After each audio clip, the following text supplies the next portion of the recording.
মৌসুমী বায়ুর প্রভাবে আজও দেশের বিভিন্ন স্থানে হালকা থেকে ভারী বৃষ্টি হচ্ছে। তুমুল বৃষ্টিতে খাগড়াছড়িতে সৃষ্টি হয়েছে জলাবদ্ধতা, পানিবন্দী 20,000 পরিবার। একই সাথে রয়েছে পাহাড় ধসের শঙ্কা। টানা বৃষ্টিতে তলিয়ে গেছে মুন্সিগঞ্জের মুক্তারপুর সড়ক, এতে ব্যাহত হচ্ছে যান চলাচল। এদিকে ফেনীর মুহুরী, কহুয়া ও সিলনিয়া নদীর বাঁধের 10টি স্থানে ভাঙনে 47টি গ্রামে পানি ঢুকেছে। তলিয়ে গেছে রাস্তাঘাট, ফসলি জমি, ভেসে গেছে পুকুরের মাছ। এছাড়া সব সমুদ্র বন্দরে 3 নম্বর সতর্ক সংকেত দেখিয়ে যেতে বলা হয়েছে। বঙ্গোপসাগরে অবস্থানরত মাছ ধরার নৌকা ও ট্রলারগুলোকে পরবর্তী নির্দেশ দেয়া না পর্যন্ত উপকূলের কাছাকাছি থাকতে বলা হয়েছে।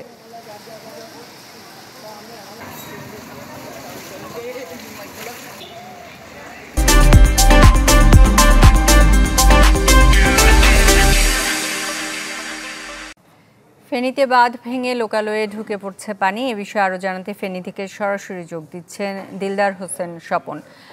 স্বপন, এই মুহূর্তে পরিস্থিতি জানাবেন।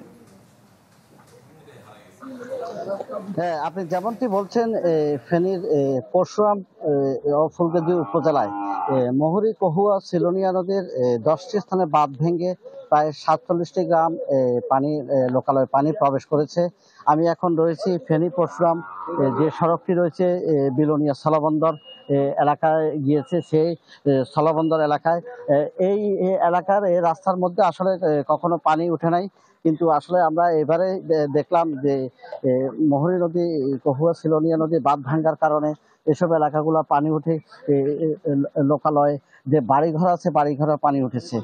আমাদের এইখানে পাশে আর একটু দেখলাম যে এখানে যে ইয়া রয়েছে মুরগির খামার, তারপর যে পশু পাখির ইয়া রয়েছে, ওখানেও পানি উঠেছে এবং মানুষ আসলে কষ্ট করছে যে ওখানে বাড়িঘরে পানি প্রবেশ করায় তারা কষ্ট করছেন। এখানে পানি উন্নয়ন বোর্ড যেটি জানিয়েছেন যে আমাদেরকে যে প্রতি বছর তারা শুকিয়ে গেলে কাজ করে, তারপরে কিন্তু কেন এসব সমস্যাগুলো হচ্ছে।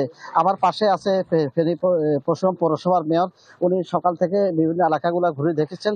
আসলে ওনার থেকে জানতে চাবো যে এইবারের পানি এইভাবে হওয়ার কারণটা কি। আসসালামু আলাইকুম।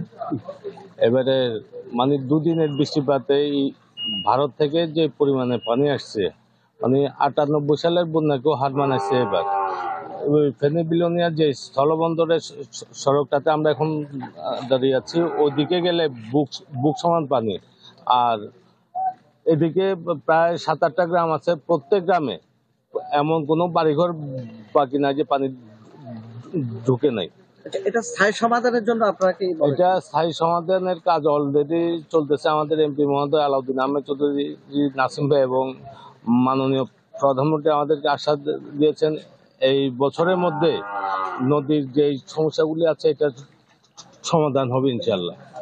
যেমনটি বলছেন আমাদেরকে মেয়র সাহেব, ওনার আত্মীয়, ওনার যে স্থানীয় সংসদ সদস্য, ওনার সাথেও কালকে আমাদের কথা হয়েছে এবং গত মাসখানেক আগে যখন পানি সম্পদ প্রতিমন্ত্রী ফেনীতে সফর করেছেন, তখন আমাদেরকে জানিয়েছিলেন যে 835 কোটি টাকার একটা প্রকল্প ওনারা বাস্তবায়নে গ্রহণ করতেছেন। একটেকের বৈঠকে পাশ হলে সেই বিষয়টি বাস্তবায়ন হবে এবং এই এলাকার সমস্যার সমাধান হবে। কিন্তু এবারের বন্যাটা আসলে পুরো এলাকায় ক্ষয়ক্ষতি হয়েছে এবং যারা কখনো এখানে বন্যা দেখেনি তারাও এবার কিন্তু বন্যা দেখেছে। এই যে ভারতের পানি, এই ছিল আমার সর্বশেষ। স্বপন, আপনাকে ধন্যবাদ। দিলদার হোসেন স্বপন আমাদের ফেনীর পরিস্থিতি জানাচ্ছিলেন।